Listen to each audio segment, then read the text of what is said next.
पुढची बातमी आहे नाशिकमधून।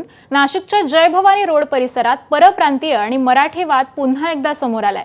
गाडी शिकणाऱ्या एका परप्रांतीय व्यक्तीनं या भागातील एका गाडीला धडक दिली। त्यानंतर त्यानं मराठी लोक भंगार आहेत असं म्हणत अरेरावी केल्याचा आरोप आहे। या घटनेची माहिती स्थानिकांनी मनसे पदाधिकाऱ्यांना दिली। समज देताना देखील परप्रांतीय व्यक्ती अरेरावी करत मराठी बोलण्यास नकार देत असल्यामुळे मनसे पदाधिकाऱ्यांनी त्याला चांगलाच चोप दिलाय।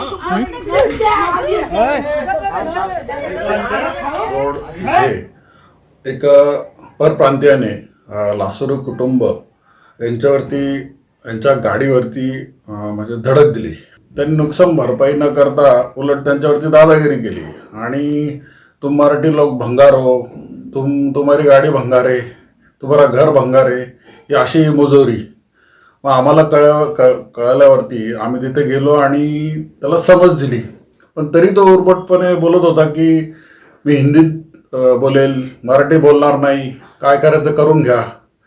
मग आम्हाला त्यांना समज मनसे स्टाईलने त्याला द्यावंच लागली। तुम्ही मराठी लोक आहे, तुम्हाला भंगार आहे, तुमचं घर भंगार आहे, तुमच्याकडे गाड्या नाही, आमच्याकडे गाड्या आहे। म्हणलं तुझ्या गाडीची माझं आम्हाला दाखवते का? आणि मला शिव्या द्यायला लागल्या, जाय कोणाकडे जाय, तुला मी पैसे देणार नाही। आणि मला कुठली शिवी देते? हरामजादी, तू पैसे मागायला आली। मला त्यांनी शिवी दिली। मग मी येथून वाद आमचा वाढला। मी संरक्षण आणि मनसेचे लोक बोलले, सो त्यांनी आमचा खर्च भरून द्यावा, माझ्या आईची माफी मागावी। याचा 3-3.5 रुपये खर्च आलाय। ज्याने गाडी रिपेअर केली, तुम्ही त्याला जाऊन विचारावा की गाडीची हालत कशी होती, ती कशामुळे झालेली आहे। तो स्वतः साक्ष द्यायला तयार आहे, जो गॅरेजवाला आहे। आम्ही तक्रार केली की त्याने माझ्या आईवर शिवीगाळ केली, आमच्या मराठी लोकांना भंगार बोलला, माझ्या आईवर चालून आला तो। तर मी सदर गुन्हा पोलीस स्टेशनमध्ये दाखल केले, पण मला तिथून रिस्पॉन्स नाही आला। म्हणून मी मनसेकडे गेलो, तर नितीन पंडित यांना मी संपर्क साधला, त्यांनी मला इमिजिएटली मदत प्रोव्हाइड केली आहे। लासुरू कुटुंबांचा आम्हाला जेव्हा फोन आला, आम्ही इथे आलो, आमचे सर्व पदाधिकारी, आम्ही कुठलाही म्हणजे आम्ही कायदा कधी हातात घेतला नाही, आजपर्यंत घेणार पण नाही, पण आम्ही त्यांना समज देण्याचा प्रयत्न केला। पण त्यांचं असं झालं की ते आम्हाला बोलले की तुम हमसे हिंदी में बात करो, मराठी हमको बोलेंगे नहीं और मराठी हमको आती नाही। मग ते ॲक्च्युली वेगळ्या देशाला वळून गेलं। मग आम्ही त्यांना म्हटलो की तुम्ही मराठी जर महाराष्ट्रात राहताय तर मराठी तुम्हाला यायलाच पाहिजे। ठीक आहे, तो त्यांच्यासाठी आम्ही हिंदी पण बोललो, पण ते उर्मट भाषा चालू झाली। राजसाहेबांनी सांगितलं की जिथं अन्न यायचं तिथं लात मारली आणि ती मारली पाहिजे, आणि ती बसली तिथे त्यावेळेला लात। तर तिथं आम्ही पोलिसांची थोडं वेळ निघून गेली असती तोपर्यंत, म्हणून आम्हाला जे सुचलं आम्ही ते केलं तिथे। पुढची बातमी पाहूयात।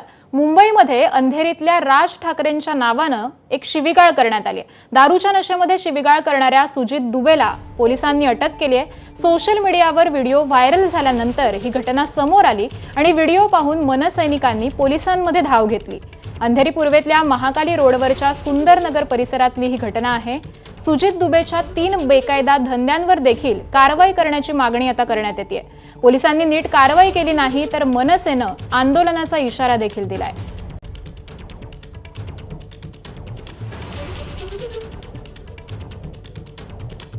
त्यामुळे मुंबईतल्या अंधेरी परिसरातली ही घटना आहे।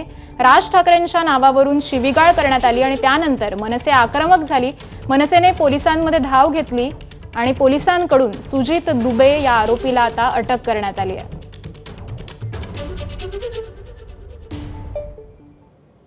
संभाजीनगरच्या सिडको पोलीस ठाण्याला स्थानिकांनी घेराव घातलेला आहे। पाडसवान कुटुंबावरील हल्ल्यानंतर स्थानिक हे आक्रमक झालेत। संभाजीनगर कॉलनीतल्या पाडसवान कुटुंबांवर हल्ला करण्यात आला आणि त्यामध्ये एकाचा मृत्यू देखील झाला होता। आरोपींवर आता मकोका अंतर्गत कारवाईसाठी स्थानिक हे आक्रमक झालेले पाहायला मिळत आहेत। आरोपींच्या आकाला देखील अटक करा अशी स्थानिकांकडून मागणी करण्यात येते।